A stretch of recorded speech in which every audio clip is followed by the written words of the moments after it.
है ना। तो मेरा नाम अजय यादव है और मैं आपको मैथमेटिक्स पढ़ाने वाला हूँ। अभी टाइम टेबल मिल गया है क्या आप लोगों को? मिल गया है? अभी नहीं मिला है ना, तो अभी तो ठीक है, मिल जाएगा वो। मैथमेटिक्स।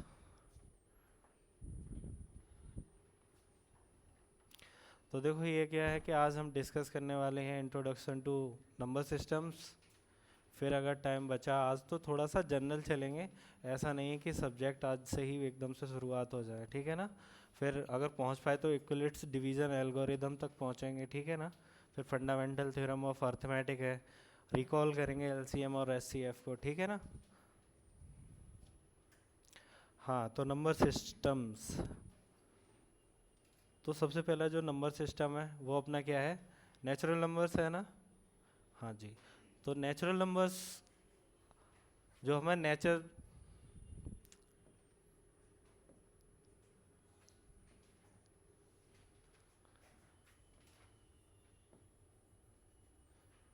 नेचुरल नंबर्स नाम से ही क्लियर है कि नेचर है ना, नेचुरल नंबर्स। तो हमें नेचर में जो चीज़ें दिखती हैं वो क्या है कि ये एक है, वो एक है, दो पंखे हैं, दो ट्यूबलाइट हैं, है ना। तो ऐसे नंबर्स, कभी ऐसा देखा कि आधी ट्यूबलाइट है ना, आधा पंखा है ना। तो कोई चीज़ है अभी नेचर में जो दिखती है, हम काउंट करने के लिए क्या करते हैं, शुरुआत करते हैं 1 2 3 4 ऐसे ही करके ना। अच्छा, तो हम जाते कहाँ तक हैं? Counting numbers. काउंटिंग नंबर्स 1 2 3 और क्या है कि आप चलते रहें, ठीक है ना। तो ऐसा लगता है कि इन्फिनिटी का मतलब है कि कहीं पे जाके नंबर्स ख़त्म हो जाएंगे, ऐसा कुछ लगता है कभी क्या? है ना। नंबर्स कभी ख़त्म होने वाले नहीं है। आप जब भी कभी लगे ना कि नंबर्स ख़त्म हो जाएंगे तो आप ऐसा सोच सकते हो कि यहाँ पे नंबर ख़त्म हो गए, तो अगला नंबर मैं +1 कर दूँ तो आ तो जाएगा ना। नंबर्स कभी ख़त्म होने वाले नहीं है ना, ये लॉजिक ध्यान रखना है ना। ठीक है। अब एक दूसरा चीज़ ये है कि इसके बाद क्या आता है, होल नंबर्स आते हैं, है ना। होल नंबर्स, ऐसा क्या ज़रूरत पड़ गई कि हमें होल नंबर्स लाने पड़े, है ना। क्या नेचुरल नंबर्स से काम नहीं चल रहा था, ऐसा कुछ है ना। तो किसी के पास हल्का फुल्का सा, हाँ जी।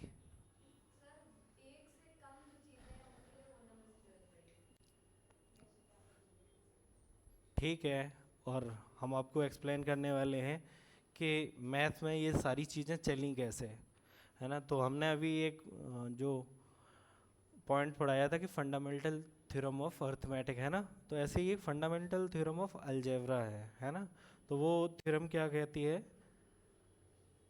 आपने पॉलिनोमियल्स पढ़ा होगा क्लास 9th में, है ना। तो उसकी पावर के बारे में पता है कि जितनी पावर होती है उतने ही उसके जीरोज होते हैं, है ना, ऐसा कुछ, ठीक है। तो ऐसी ही जो इक्वेशंस थी उनके सॉल्यूशंस लाने के लिए हमें एक नंबर सिस्टम के बाद दूसरा नंबर सिस्टम लाना पड़ा। अब आप देख सकते हो कैसे हमें होल नंबर्स की ज़रूरत पड़ी। नेचुरल नंबर्स ये हैं, ठीक है ना। मैं आपसे ये कह रहा हूँ कि मैं x+1 करूँ और आंसर मेरा 1 आना चाहिए। ये इक्वेशन समझ में आ रही है? जिसको इक्वेशन नहीं पता है इक्वेशन क्या होती है, कुछ भी है, तो मैं आपसे क्वेश्चन पूछ रहा हूँ, मुझे 1 में ऐसा नंबर ऐड करना है कि आंसर 1 आए। अब इक्वेशन की तो ज़रूरत नहीं है ना, मुझे 1 में ऐसा नंबर ऐड करना है कि आंसर 1 आए। और हमारे पास तब पता क्या थे, शुरुआत में सिर्फ क्या थे, नेचुरल नंबर्स थे। क्या थे? Natural numbers. तो ये इक्वेशन कैसे भी लिखी ही होगी, किसी ने तो लिखी होगी ना। तो फिर स्टक कर गए होंगे कि आंसर तो अब पता है नहीं, है ना। तो इसी तरीके से क्या किया कि नंबर जीरो इंट्रोड्यूस किया गया, कि हम जीरो को किसी भी नंबर में जोड़ते हैं तो उसकी शक्ल चेंज थोड़ा ना होती है, जैसा नंबर है वैसा ही रहता है ना। तो इसमें क्या है कि हमने जीरो को ऐड करेंगे, 0+1 इक्वल टू क्या आ गया, 1। तो होल नंबर्स,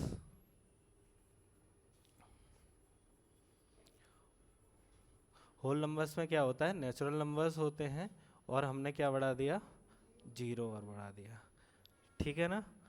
अब हम बात करते हैं इंटीजर्स की। होल नंबर से क्या काम चल गया क्या? नहीं, नहीं चला ना। उसके बाद भी तो हमारे आए इंटीजर्स आए, फिर क्या है, रैशनल नंबर्स आए, रैशनल आए, फिर दोनों को मिला के हमने बोला कि रियल नंबर्स हैं। उससे भी काम नहीं चला, पता है आपको, फिर क्या है, कॉम्प्लेक्स नंबर्स आए, है ना। कई बार आपने देखा होगा कि क्यूबिक इक्वेशन है, कॉम्प्लेक्स नंबर्स का जिक्र है क्या क्लास 10th में, नाइन्थ में है? कॉम्प्लेक्स नंबर का कुछ भी बताया नहीं, बताया ना, ठीक है। तो क्या है कि अब किसी पॉलिनोमियल की पावर 3 है, पर हमें सिर्फ रियल नंबर्स पता है, तो वो तो सेटिस्फाई कर गया। सपोज करो कि सिर्फ एक ही नंबर ऐसा है कि जो सेटिस्फाई कर रहा है, ठीक है ना, बाकी नंबर्स हम कहाँ से लेके आए, है ना, तो वो चीज़ है, ठीक है। तो कॉम्प्लेक्स नंबर के बारे में अभी कुछ भी चर्चा नहीं करते, उसको छोड़ देते हैं, ठीक है। अब मैं क्या करता हूँ, एक और इक्वेशन लिखता हूँ, ठीक है ना।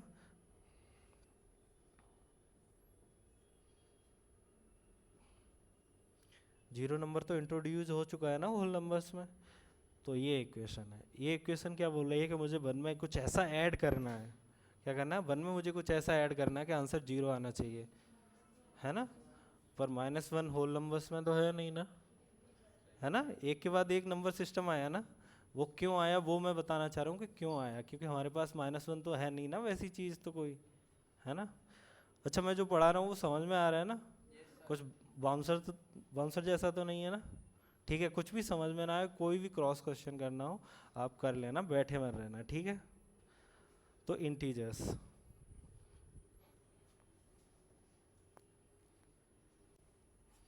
इंटीजर्स को डिनोट किससे करते हैं,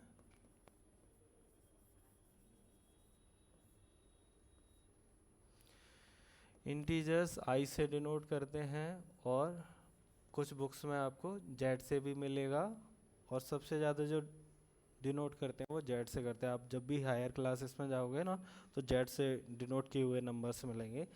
तो हमने क्या किया, अभी -1 लेके आया है ना, -1 + 1 करेंगे तो आंसर जीरो आ जाएगा। तो इंटीजर्स क्या थे कि नेचुरल नंबर्स, या आप होल नंबर्स बोल सकते हो, नेचुरल नंबर्स थे, ठीक है ना, जीरो भी था, और माइनस नेचुरल नंबर्स भी, ठीक है ना। ये सारे क्या हो गए, अपने इंटीजर्स हो गए। अब फिर वही है कि मुझे फिर से एक इक्वेशन लिखनी है ना।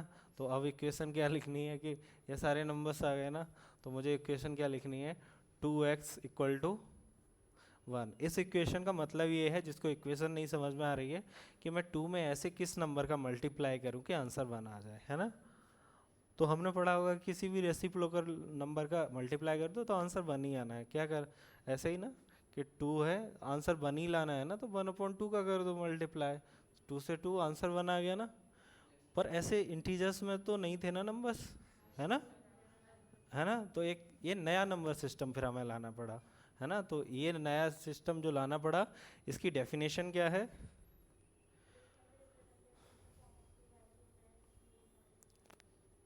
ठीक है। तो नंबर्स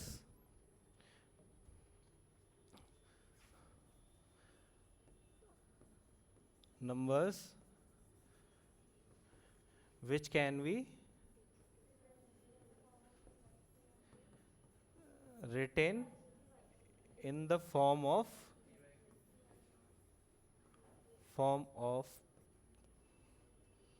p/q।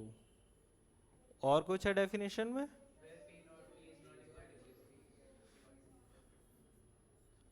ये क्यों है ऐसा, नंबर अनडिफाइंड हो गया ना, इन्फिनिटी मुझे अच्छा शब्द लगता नहीं है, not defined is good. Infinity में भी पता क्या, दो इन्फिनिटी होती है, एक पॉजिटिव होती है, एक निगेटिव होती है। तो मैं 1/0 करके ना पॉजिटिव पे भी पहुंचा के दिखा सकता हूँ, निगेटिव पे भी। 1/0 पॉजिटिव इन्फिनिटी या माइनस इन्फिनिटी, है ना। करना क्या है कि अगर आप इसको लिखना चाह रहे हो, ठीक है, क्या जीरो में माइनस लगाने से कुछ फर्क पड़ेगा क्या, और मुझे पता है माइनस साइन ऊपर नीचे कहीं भी भेज दो कोई फर्क ही नहीं पड़ता। तो यहाँ से माइनस मैंने हटाया, ऊपर लगा दिया, कोई फर्क पड़ेगा क्या इससे, माइनस इन्फिनिटी आ गया ना, माइनस है, और आपने 1/0 को इन्फिनिटी रखा हुआ है ना। तो मुझे पता ही नहीं है कि ये भी नहीं पता कि ये पॉजिटिव इन्फिनिटी को जाएगा या नेगेटिव इन्फिनिटी को जाएगा, तो इसलिए हम क्या बोले, वो ज़्यादा बेहतर है, नॉट डिफाइंड। ठीक है ना, क्या वर्ड यूज़ करेंगे, नॉट डिफाइंड। कि अभी तक इस पे क्या है कि रिसर्च विसर्च चल रही है या नहीं चल रही है पता नहीं, ठीक है ना, और चलती रहेंगी, और मुझे लगता है कि इस चीज़ का आंसर आने वाला है नहीं, आ जाए तो बढ़िया है। ठीक है, और कुछ है डेफिनेशन में इसकी में? Okay, where p and q are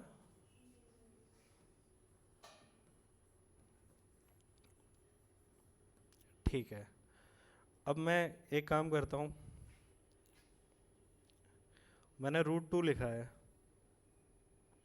ठीक है, इसके डिनोमिनेटर में कुछ है क्या? क्या इसकी शक्ल पी वाई क्यू जैसी नहीं लग रही है?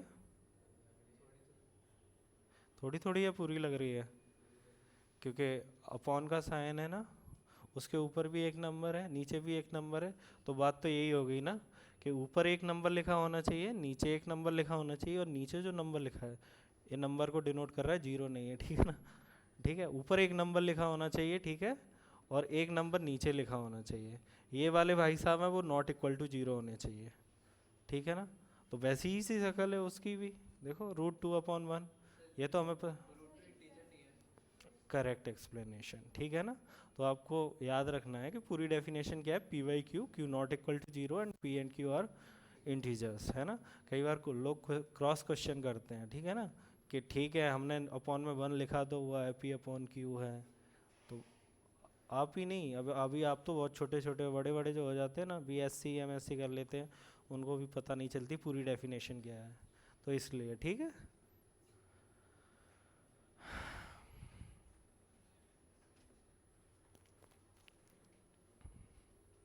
अच्छा, अब बात करते हैं रैशनल नंबर्स की, है ना। और जो अभी डेफिनेशंस और भी बची हुई हैं, कि मुझे लगता है क्लास 9th में वो भी पढ़ी होगी आपने, ये तो एक डेफिनेशन हो गई है ना, दूसरी डेफिनेशन कोई पढ़ी है रैशनल नंबर्स की? डेफिनेशन 2 क्या पढ़ी है बताओ?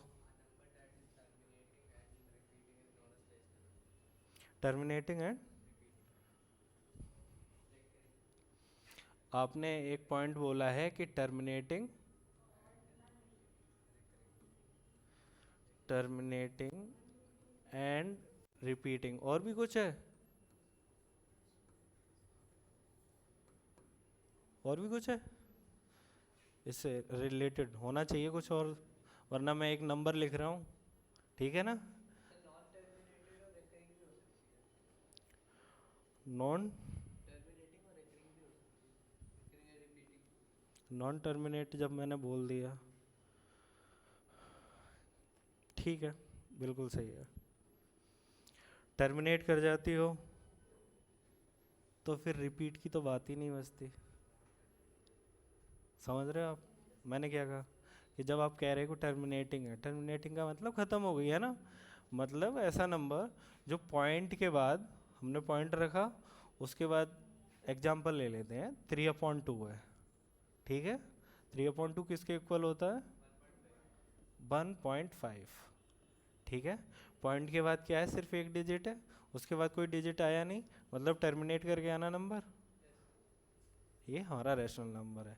तो अगर कोई पॉइंट में नंबर लिखा हुआ हो 1.5, मैंने आपको लिख के दिया, और कोई क्रॉस क्वेश्चन करे कि आप तो बता रहे थे डेफिनेशन की पी वाई क्यू होती है, ये मैंने 1.5 लिखा, इसको आप कैसे बताओगे कि ये रैशनल नंबर है? अगर मैं ना लिखूं, 1.5 ही रहने दूं, फिर भी तो आंसर आना चाहिए ना, क्योंकि डेफिनेशन एक थोड़ा ना है। अभी दूसरी डेफिनेशन डिस्कस कर ली ना, कि क्या हो, टर्मिनेट कर जाते हो जो नंबर, डेसिमल के बाद क्या कर जाते हो, टर्मिनेट कर जाते हो, तो हमें दिख रहा है कि ये डेसिमल के बाद टर्मिनेट कर रहा है, तो मैं बिना अपॉन 10 लिखे मैं बोल सकता हूँ किसी को, ये भी रीज़न भी बता सकता हूँ कि मैंने इसको क्यों बोला रैशनल नंबर, है ना। क्यों? क्योंकि पॉइंट के बाद ये टर्मिनेट कर गया, है ना, ठीक है। अगर टर्मिनेट नहीं करता है, नॉन टर्मिनेटिंग है, ये वाला वर्ड नहीं आएगा टर्मिनेट के साथ, ठीक है ना। पता चल गया ना टर्मिनेट के साथ रिपीटिंग क्यों नहीं आएगा, ठीक है। दूसरा पॉइंट है वो ये है नॉन टर्मिनेटिंग।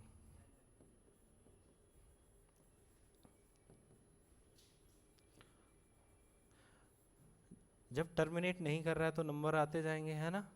इसके साथ में मुझे रिपीटिंग लाना है, ठीक है ना, एंड रिपीटिंग।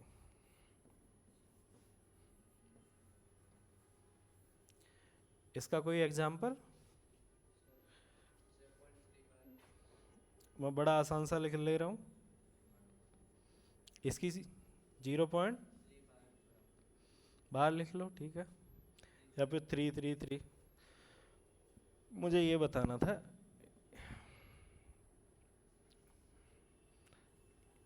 ये आता जाएगा ना, क्या ये कभी खत्म होगा ये सिलसिला, है ना। नॉन टर्मिनेटिंग वर्ड हो गया ना, नॉन टर्मिनेटिंग मतलब खत्म ही नहीं हो रहा है, चले ही जा रहा है ना। क्या रिपीट कर रहा है ना, रिपीट कर रहा है, तो इसलिए जो रैशनल नंबर्स हैं उनकी दो शक्ल हो सकती है ना।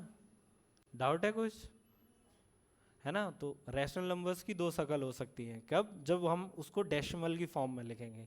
एक तो टर्मिनेट कर जाएगा, दूसरा जब टर्मिनेट नहीं कर रहा होगा तो रिपीट कर रहा होगा, ये कंडीशन ज़रूरी है ना।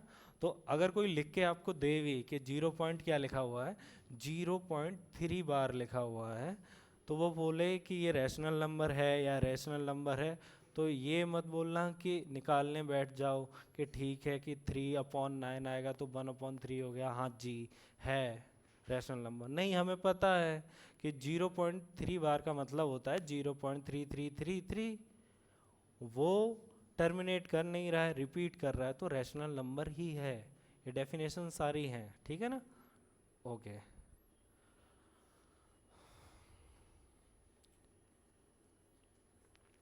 अब रैशनल नंबर पे आ जाएं क्या, है ना।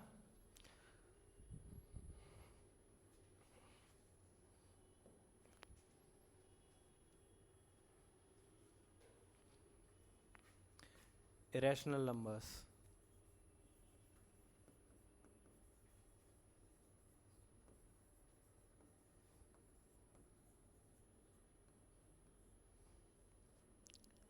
तो पहली डेफिनेशन इसकी क्या हो जाएगी, रैशनल नंबर्स की, है ना। पहली तो वही अपन बोलेंगे एज, वो बोलने की ज़रूरत भी नहीं है, बस पी वाई क्यू की फॉर्म में लिख ना पाए, ठीक है ना। ठीक है, पहली डेफिनेशन तो वो हो गई कि हम इसको, जो नंबर्स रैशनल्स नहीं है वो रैशनल्स हैं, कब तक के लिए, जब तक हम कॉम्प्लेक्स नंबर नहीं पढ़ लेते, ठीक है ना। तो इरेशनल नंबर्स के, जो रैशनल नंबर्स हैं उनके बाद सिर्फ रैशनल ही बचते हैं रियल नंबर्स में। दोनों रैशनल और इरेशनल मिलके रियल नंबर बनाते हैं ना, तो जब तक हम कॉम्प्लेक्स नंबर नहीं पढ़ रहे तब तक तो ये सही है, ठीक है ना। अच्छा, तो अब दूसरी डेफिनेशन पे हमें जो डेफिनेशन है उसको पढ़ना है ना। तो दूसरी डेफिनेशन, अच्छा कुछ एग्जांपल्स इसमें डिस्कस कर ले, है ना। चलो, सबसे पहला जो फेमस एग्जांपल है जिसपे लोग क्रॉस क्वेश्चन भी करते हैं ना, पाई। पाई क्यों है रैशनल, ये हम बचपन से पढ़ते आ रहे हैं, मुझे लग रहा है मैंने भी पढ़ा होगा 4th या 5th क्लास में कि ये इरेशनल नंबर है, लेकिन कभी पता नहीं चला, बाद में पता चला कि हाँ क्यों है। तो इसकी वैल्यू 22/, फिर तो पी वाई क्यू की फॉर्म में है, परफेक्ट वैल्यू। तो पाई की फिर वैल्यू क्या है, ये क्या, ये कौन सी वैल्यू है, अप्रॉक्सीमेट वैल्यू है ना, ठीक है। तो ये अप्रॉक्सीमेट वैल्यू तो इसकी परफेक्ट वैल्यू क्या है ना। तो ये जो डेफिनेशन होती है वो पाई की ये होती है कि आप क्या करो, सरकमफेरेंस, सरकमफेरेंस अपॉन डायमीटर किसका, सर्कल का, ठीक है। क्या ना, और सर किसी का होता भी तो नहीं है ना। सरकमफेरेंस अपॉन डायमीटर, है ना। तो कभी कभी हम लोग ये सोचते हैं कि हम इसको फिजिकली पा सकते हैं। क्या करें कि हमने एक डायमीटर लिया, सर्कल खींच लिया, और बच्चे जो सोचते हैं कि धागा लेंगे, धागा से सर्कल की सरकमफेरेंस नापेंगे, और फिर इन दोनों का रेशियो कैलकुलेट करके लिखेंगे। तो भी ये पूछा हुआ है कि फिर तो सरकमफेरेंस भी एक नंबर आएगा, डायमीटर तो हमने जो ली है 1 ली हो, 2 ली हो, 3 ली हो, फिर तो सर हो गया PYQ की फॉर्म में। फिर भी तो रैशनल सा ही आंसर आ रहा है ना। आप कोई भी डायमीटर लो, कोई भी डायमीटर लो, सरकमफेरेंस जब भी आप काउंट करोगे तो वो नहीं कर पाओगे। पर इसका मतलब ये भी नहीं है कि आप बोलो कि जो एरिया हम निकालते हैं, एरिया ऑफ सर्कल निकालते हैं, वो कभी हम निकाल ही नहीं सकते, एग्जैक्ट नहीं निकाल सकते। ऐसा भी तो आ रहा होगा दिमाग में कि हम हमेशा से एक अप्रॉक्सीमेट वैल्यू यूज़ करते हुए आ रहे हैं, तो ये भी नहीं निकाल सकते। अच्छा, डेफिनेशन और इसकी लिखता हूँ, उसके बाद और एक पॉइंट मुझे बोलना है, वो बोल सकता हूँ, ठीक है ना। अच्छा, डेफिनेशन इसकी जो दूसरी डेफिनेशन है वो क्या है ना। तो ये भाई साहब नॉन टर्मिनेटिंग है, टर्मिनेट करते ही नहीं है, चलते ही रहते हैं। ये वाला पॉइंट तो मैंने रैशनल्स में भी लिखा था, है ना, नॉन नॉन टर्मिनेटिंग लिखा था ना। लेकिन वहाँ पे क्या था, रिपीटिंग था, है ना। यहाँ पे रिपीट भी नहीं होता, ठीक है ना।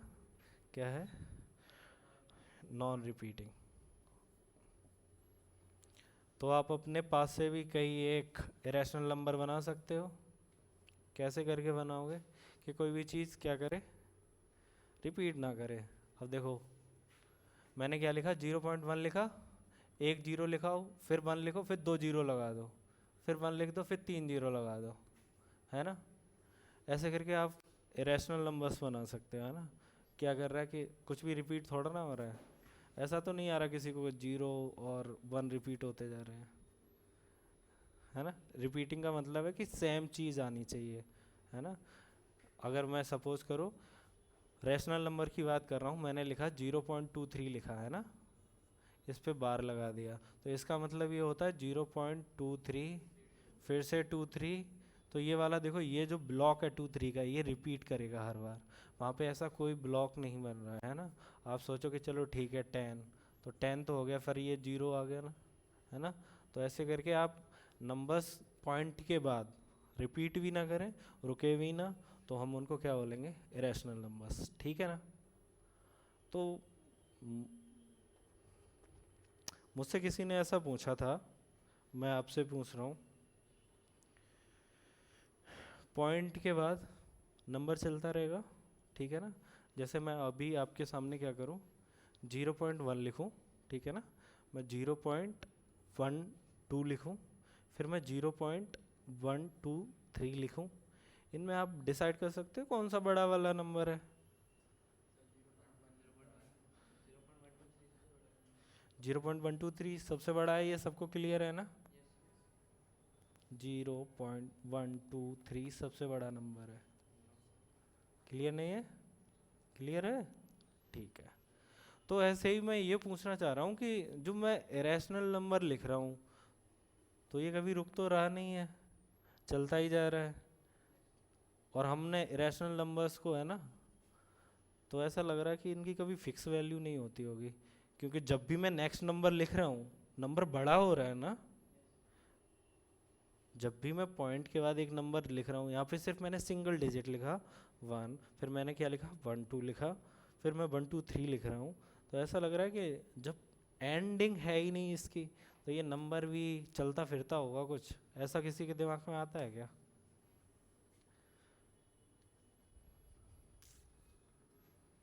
नंबर्स है ना, बहुत सोचना पड़ेगा। कभी कभी लगता है लोगों को कि जो नंबर्स हैं बड़ी छोटी सी चीज़ है, बहुत बड़ी चीज़ है नंबर।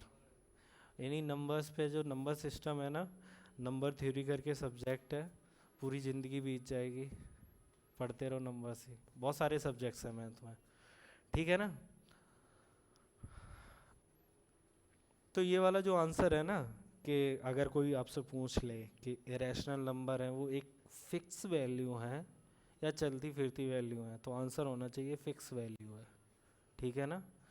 वो एक अलग चीज़ है कि हम उसको डेसिमल में जब रिप्रेजेंट कर रहे हैं तो हम नहीं कर पा रहे हैं, ठीक है, कि क्या है डिजिट्स चलते चले जा रहे हैं, हम नहीं कर पा रहे हैं, ठीक है ना। पर वो एक फ़िक्स वैल्यू है। फ़िक्स वैल्यू क्यों है? नाइन्थ में शायद आपने पढ़ा होगा, ठीक है ना, नाइन्थ में लॉजिक सुनना, ठीक है ना।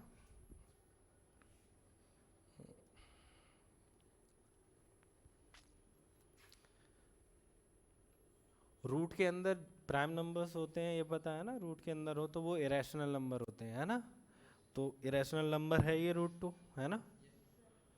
तो इसको जब मैं लिखूंगा डेसिमल रिप्रेजेंटेशन, तो डेसिमल के बाद ना तो ये रिपीट करेगा और ना ही रुकेगा, तो ऐसा लगता है कि ये फिक्स वैल्यू होगी नहीं, है ना, तो चलती फिरती वैल्यू होगी, ठीक है ना। ये मैंने नंबर लाइन बनाई है, ये 0। अच्छा ये बताओ, आपने रूट 2 को नंबर लाइन पे रिप्रेजेंट किया था क्लास 9 में? है ना, किया था। वो कैसे करते हैं, हमने एक यूनिट यहाँ पे लिया A1 और एक यूनिट यहाँ पे लिया, ठीक है ना, ठीक है ना। तो क्या होता है कि पाइथागोरस थ्योरम से ये क्या हो जाता है, ये 1 है, ये 1 है, ये क्या हो गया रूट 2, है ना।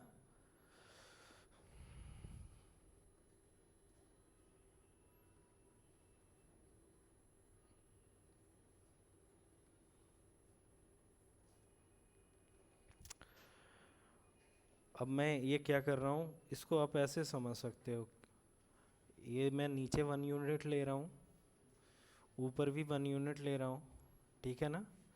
मैं क्या कर रहा हूँ, एक स्टिक ले रहा हूँ, यहाँ से रख रहा हूँ यहाँ के लिए, ठीक है ना। तो ये स्टिक की जो लेंथ होगी वो रूट 2 होगी।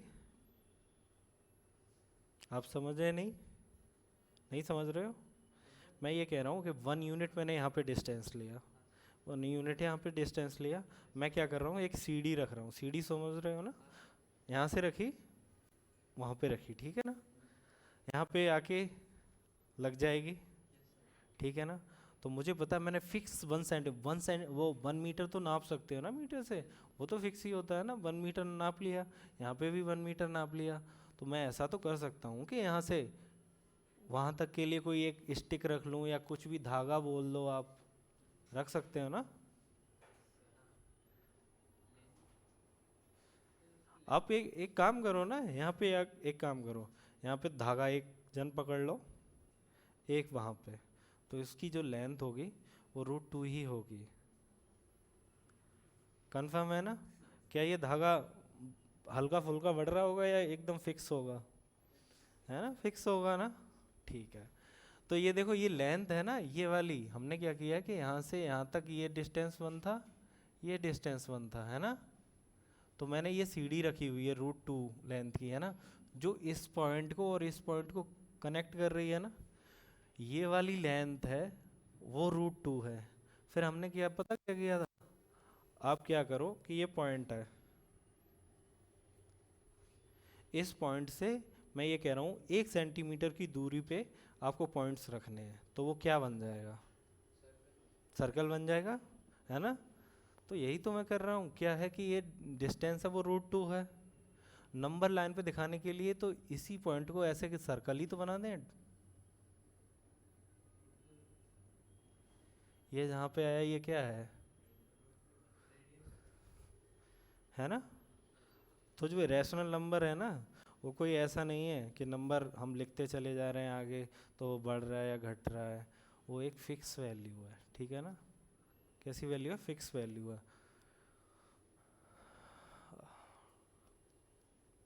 ठीक है। तो रियल नंबर्स पता है आपको, रियल नंबर्स क्या होते हैं? बेसिकली कुछ नहीं होते हैं, रियल नंबर्स जैसी कुछ चीज़ है ही नहीं, ये मिली जुली सरकार है किसकी, रैशनल्स की, और रैशनल्स एंड इरेशनल्स ही होते हैं, ठीक है।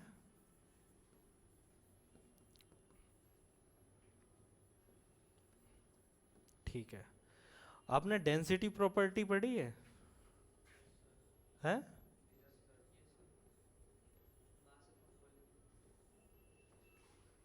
ये मैथ वाला डेंसिटी है, ठीक है। इसको डेंसनेस प्रॉपर्टी भी बोलते हैं, डेंसिटी प्रॉपर्टी ऑफ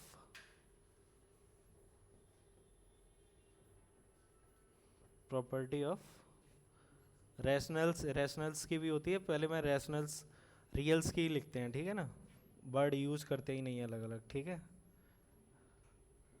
रियल्स, ये प्रॉपर्टी पता क्या बोलती है कि आप कोई भी दो नंबर्स लो, उसके बीच में क्या होंगे, इन्फिनाइटली मैनी रैशनल्स और इरेशनल्स होंगे, है ना। यही है ना कि आप सोच भी नहीं, आप कोई भी दो पॉइंट पकड़ो, उनके बीच में इन्फिनाइटली मैनी, ठीक है। अच्छा, मैं एक क्वेश्चन पूछ रहा हूँ अब, क्या ऐसा कभी हो सकता है कि रियल्स की बात कर रहा हूँ, ठीक है ना, किसकी बात कर रहा हूँ, नेचुरल्स में तो सबको दिखता है कि 1 के बाद 2 आता है, 2 के बाद 3 आता है ना, वो इंटीजर्स में भी दिख जाएगा और होल नंबर्स में भी। अब बात करते हैं रियल्स की, रैशनल या रैशनल आप कुछ भी समझ लो, ठीक है। मैं ये कह रहा हूँ कि एक कोई रियल नंबर है, उसके एकदम बाद वाला रियल नंबर होता है या नहीं होता है? होता है, लेकिन हमें नहीं पता। इन तीनों में से आपके आंसर्स क्या हैं, सोच के देखो, हाँ, है ना। बहुत लोगों को लग रहा है ना होता है नंबर, कुछ तो होता होगा एकदम बाद वाला, जैसे 1 के बाद क्या आता है, 2। रियल्स में फिर आप बता सकते हो कि अगर होता है,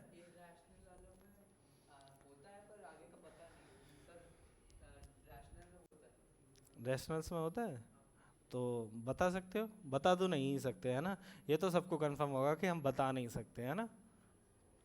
ठीक है, तो ये डेंसनेस प्रॉपर्टी हमारी मदद करेगी ये चीज़ बताने में कि नेक्स्ट जो नंबर है, ऐसे नेचुरल्स में वो ऐसा रियल्स में एग्जिस्ट नहीं करता है, सही है ना। आप जो बोल रहे थे कि करता है, ऐसा होता ही नहीं है, ठीक है ना।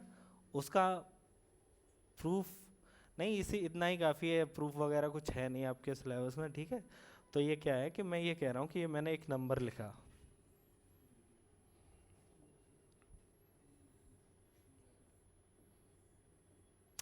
मुझे 1 के एकदम बाद, मतलब 1 से एकदम नेक्स्ट जो नंबर आ रहा है रियल, वो मुझे ऐसा लग रहा है कि ठीक है एग्जिस्ट करता है, पर मैं बता नहीं पा रहा हूँ।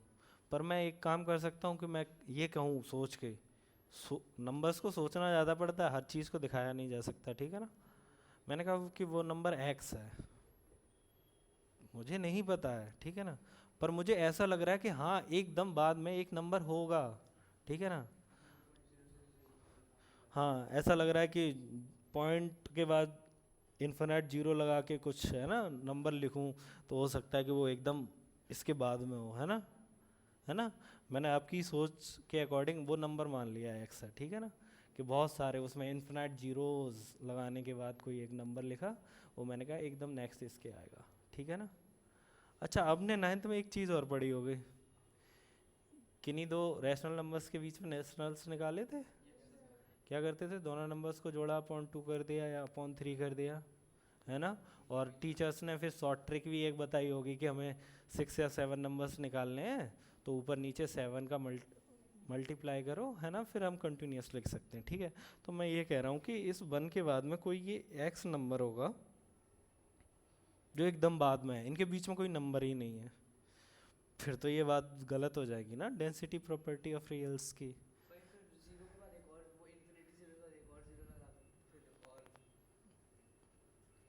है ना। ये बात सोचने वाली है ना, रियल नंबर्स को सोचना बहुत मुश्किल है, ऐसा लगता है कि बस नंबर्स ख़त्म, सोचो तब।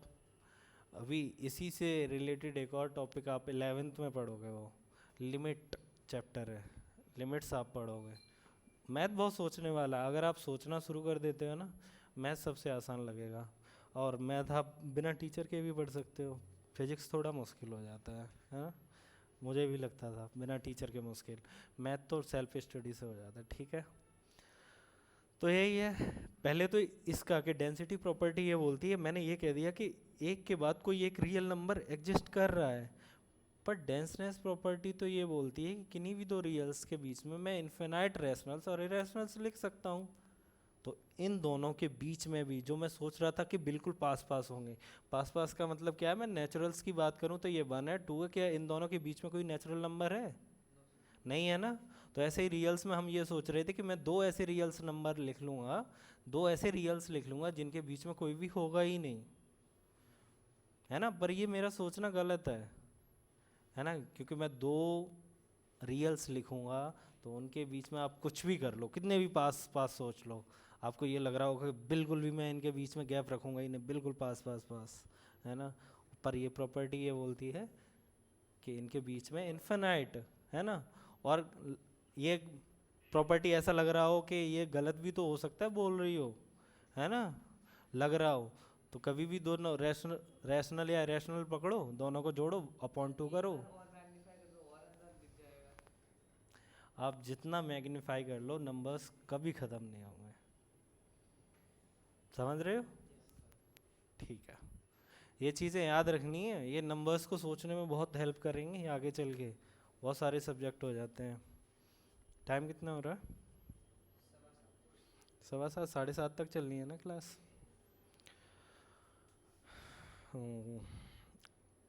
चलो एक और इंटरेस्टिंग टॉपिक पढ़ते हैं जो मुझे लगता है सबने पढ़ रखा होगा।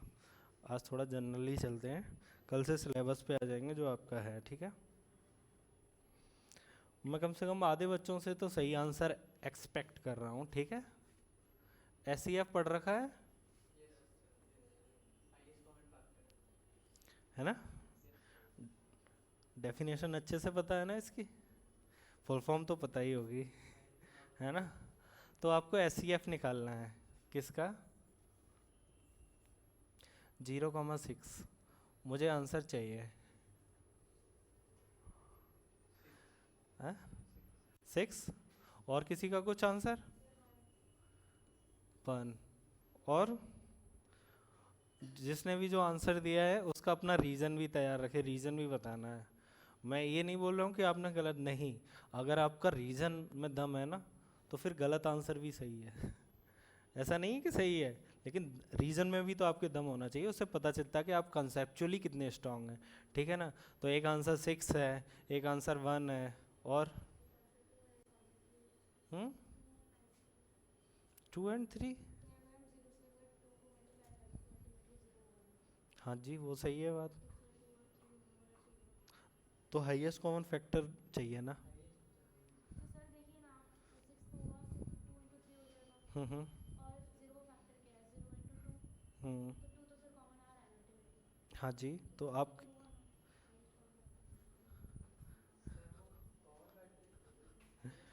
देखो 1 2 3 4 5 6, इसमें से कौन कौन से लगते कि हो ही नहीं सकते? एक तो ये नहीं हो सकता, एक तो बिल्कुल ये नहीं हो सकता, बाकी लगते हैं कि हो जाएंगे। हाईएस्ट कॉमन फैक्टर क्या होता है कि मुझे ऐसा नंबर ढूंढना होता है, क्या है कि डेफिनेशन क्या है कि मुझे एक ऐसा नंबर चाहिए जो 0 और 6 दोनों को डिवाइड करे, समझ रहे हो? और उसमें हाईएस्ट और लगा हुआ है। क्लियर हो ना अब आप? समझ रहे हो ये क्या है? आपने फैक्टर निकाल लिया, कॉमन भी निकाल लिया, अब हाईएस्ट भूल गए, है ना। तो 1 2 भी है, 3 भी है, 6 भी है ना। पर सबसे बड़ा जो फैक्टर है, सही है ना, देखा, एक को ही आ रहा था एससीएफ, और किसी के पास था आंसर 6। अच्छा चलो एक और चीज़ निकाल लेते हैं, एलसीएम, है ना, इन दो नंबर्स का एलसीएम। ये तो मुझे लगता है मुश्किल से ही कोई बता पाए, जिसने बता दिया उसमें दम है, हैं? 0, और क्या आंसर है? और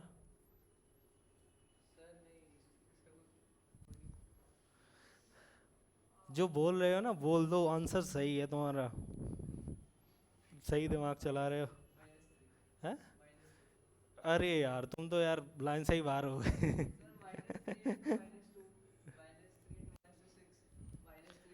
मैंने एक पहली चीज़ तो ये कि एलसीएम लिखा हुआ है, एलसीएम का मतलब है ना, तो ऐसे मल्टीपल्स चाहिए, मल्टीपल की वो पता है ना डेफिनेशन क्या है?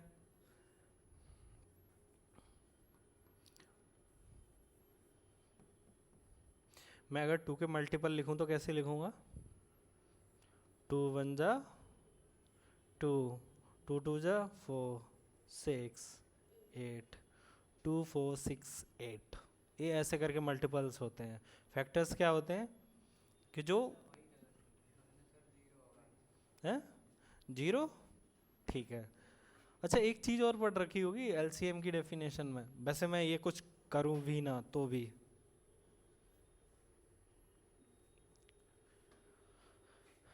बिल्कुल डेफिनेशन से पहले बता दूं या फिर लॉजिक बताऊं? बोलो बोलो बोलो। हम्म। अच्छा मल्टीपल लिख लेते हैं पहले, मल्टीपल तो लिखना पता चल गया ना, मल्टीपल कैसे लिखते हैं कि एक्चुअली में बेसिकली टेबल ही है, ठीक है ना। अगर मैं जीरो के मल्टीपल्स लिखूंगा वो कितने आएंगे हमेशा? जीरो। वन से करूंगा, टू से करूंगा जीरो, थ्री से करूंगा जीरो, सिक्स के जब लिखूंगा तो ये जीरो जीरो जीरो, सिक्स के लिखूंगा six, twelve, eighteen, twenty four, ऐसे करके लिखूंगा, है ना। मैंने मल्टीपल निकाल लिए दोनों के, कॉमन है कुछ?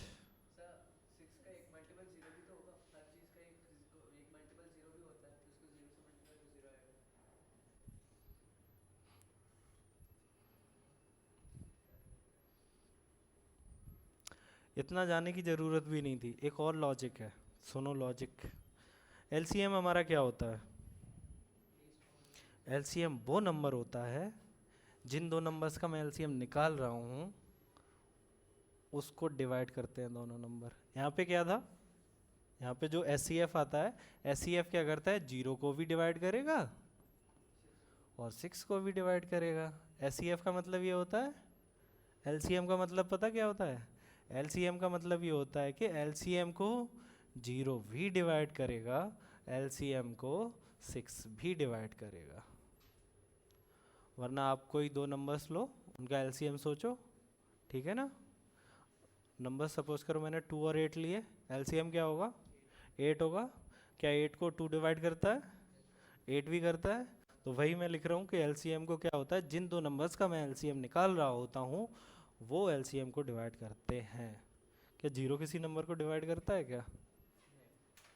Not defined. जीरो के साथ में एलसीएम है ना, नॉट डिफाइंड होता है। कैसा होता है?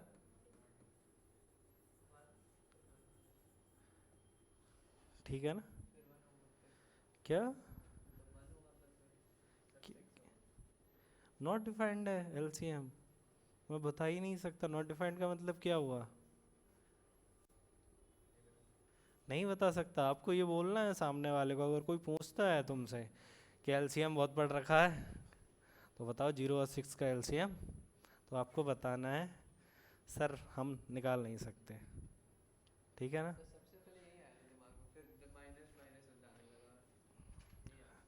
है ना। तो ये क्या है कि बेसिक बेसिक डेफिनेशंस हैं जिनको हम शायद स्कूल में इतने अच्छे से पढ़ाते नहीं और हम कभी पढ़ते भी नहीं हैं। पर थोड़ा सा बुक्स पढ़ने की भी आदत डाल लो, बुक्स बहुत अच्छी हैं, टीचर से भी अच्छी हैं, ठीक है। ऐसा मत करना हमारी क्लास छोड़ जा, ठीक है। पढ़ते आना। ये हो गया।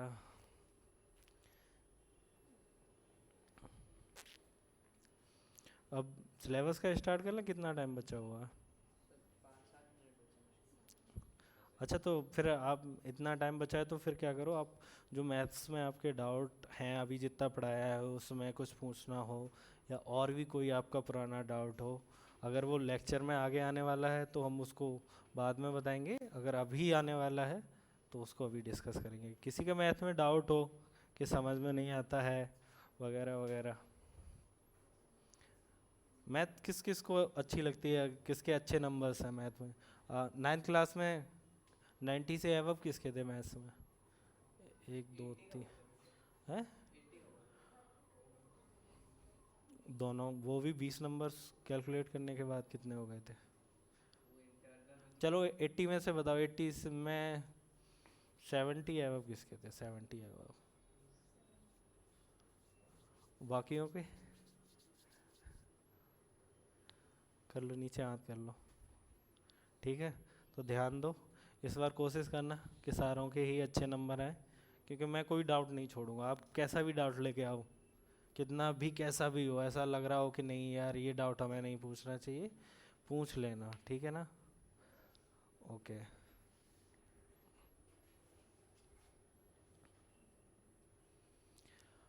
इक्विलेट्स डिवीजन एल्गोरिदम है, इसको कल कल से ही स्टार्ट करते हैं, ठीक है ना? और बहुत कुछ है लेक्चर में। फिर ये फंडामेंटल थ्योरम ऑफ अर्थमेटिक है, ये आपके सारे सिलेबस का है, बोर्ड में भी आएगा, ठीक है ना? क्वेश्चंस हैं। अच्छा, तो एक स्टोरी शुरू कर लें, तब तक टाइम है, एक स्टोरी, ठीक है ना?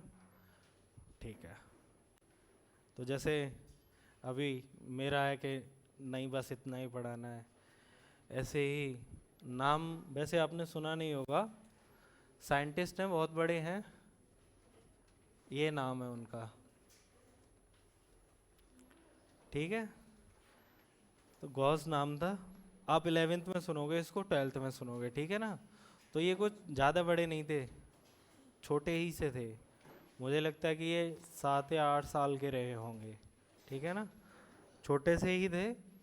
तो क्या था कि टीचर को क्या करना था, बैठ के एप्पल खाना था। क्या करना था? एप्पल खाना था। तो उसने क्या किया, जो भी बच्चे, छोटे बच्चे शोर तो मचाते ही हैं, तो टीचर ने लिख दिया कि 1+2 ये बताओ। तो बच्चे इतना तो आंसर दे ही सकते हैं। फिर टीचर ने लिखा अब बताओ, टीच आंसर मिल रहा था। फिर टीचर ने पता क्या किया कि इसको ख़त्म नहीं किया,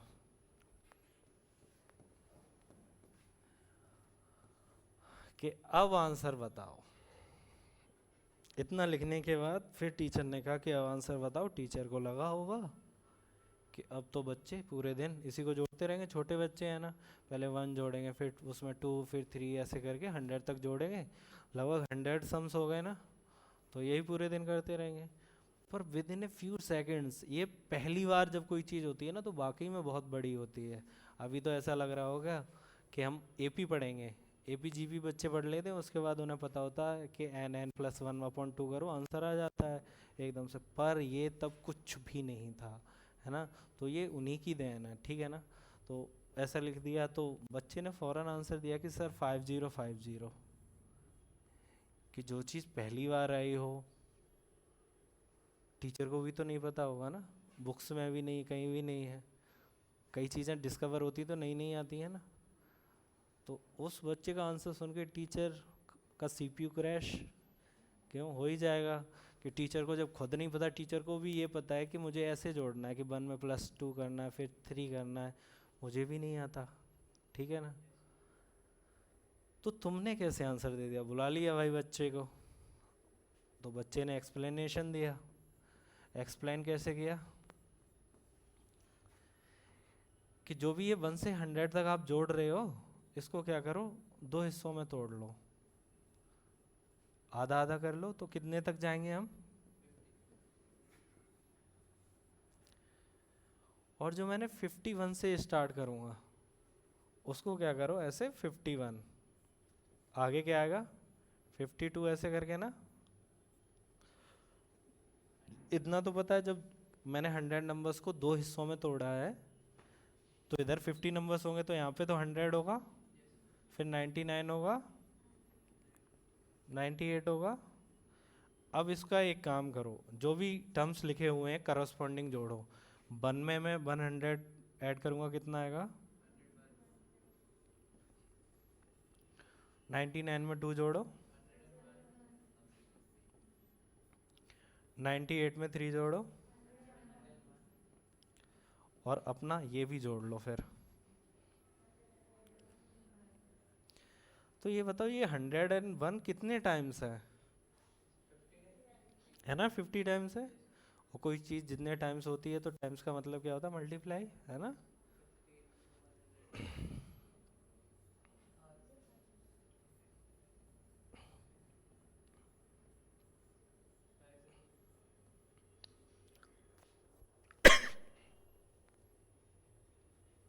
क्लियर है ना?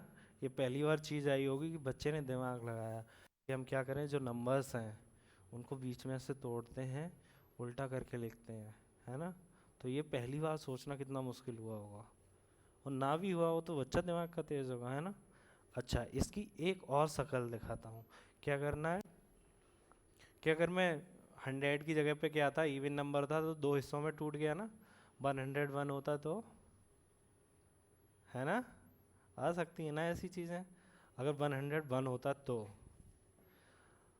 या तो आप एक काम करो, कितना है, 5050 है ना? वो ऐड कर दो तो हो जाएगा, ठीक है? दूसरा चीज़ आप ऐसे भी कर सकते हो, 1+2+3 101, है ना? अब मैं एक काम कर सकता हूँ कि ये पूरी सीरीज में पकड़ूं, जो नंबर्स लिखे हुए हैं उल्टा कर दूं।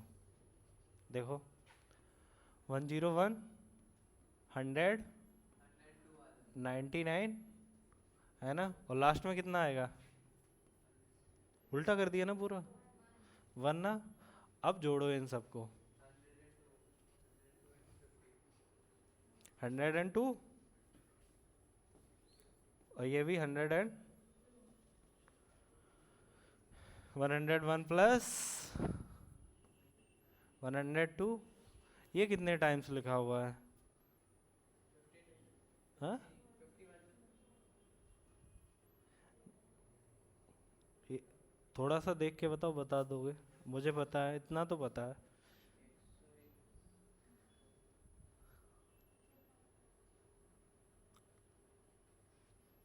इतना तो पता है यार, है ना? एक बार ये जोड़ा मैंने, एक बार 2 के लिए, 3 के लिए, तो ऐसे मैं 101 के लिए जोड़ रहा हूँ ना, तो ये 101 टाइम्स है, इज़ द करेक्ट आंसर, ठीक है ना? तो ये क्या किया मैंने, 101 इंटू 102, ठीक है ना? पर मैंने एक चीज़ यहाँ पे की है कि मैंने 1 से 101 को 2 टाइम्स किया हुआ है ऐड, एक बार थोड़ा ना किया है कि मैंने 1 से 101 एक बार लिखा, फिर दूसरी बार सीरीज उल्टा करके लिख दिया ना, तो ये 2 बार किया हुआ है। जब 2 बार किया हुआ है तो मुझे चाहिए कितना, एक ही बार चाहिए। क्या मैं ये कर दूं? मैंने कोई चीज़ 2 बार जोड़ी है ना, ऐसे करके मैं ये कह रहा हूँ, मैंने ये कोई सम है, उसमें मैंने फिर से ये जोड़ा हुआ है, तो ये कितना 2s हो जाएगा। मुझे चाहिए एक ही बार ना, तो अपॉन 2 ही करेंगे ना, 2 से 2 कट गया तो एक ही बार तो चाहिए ना, मैंने 2 बार कर रखा है ना? तो क्या है कि मैं अपॉन 2 करूँगा, ये कन्विंसिंग है ना आपके लिए कि मैंने अपॉन 2 क्यों किया? क्योंकि मैंने 2 बार जोड़ा हुआ है हर एक नंबर, 101 यहाँ पे भी है, वहाँ पे भी, मैंने हर नंबर को 2 बार जोड़ा हुआ है, इसलिए मैं अपॉन 2 कर रहा हूँ, ठीक है ना?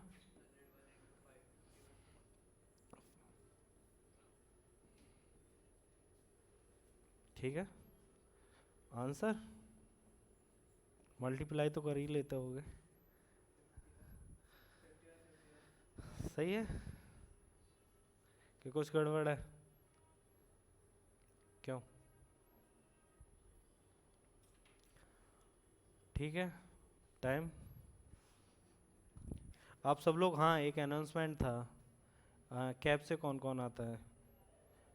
इसी इंस्टीट्यूट की कैब ना? हाँ, तो ये अनाउंसमेंट ये है आपके लिए कि आपको गेट से बाहर नहीं जाना है, गेट के अंदर ही रहना है जो कैब से जाते हैं, ठीक है ना? कोई भी बाहर मत जाना, अंदर ही रहना है इंस्टीट्यूट के, ठीक है? फिर जो भी अनाउंसमेंट होगा वो बता दिया जाएगा, ठीक है? Okay, thank you. कुछ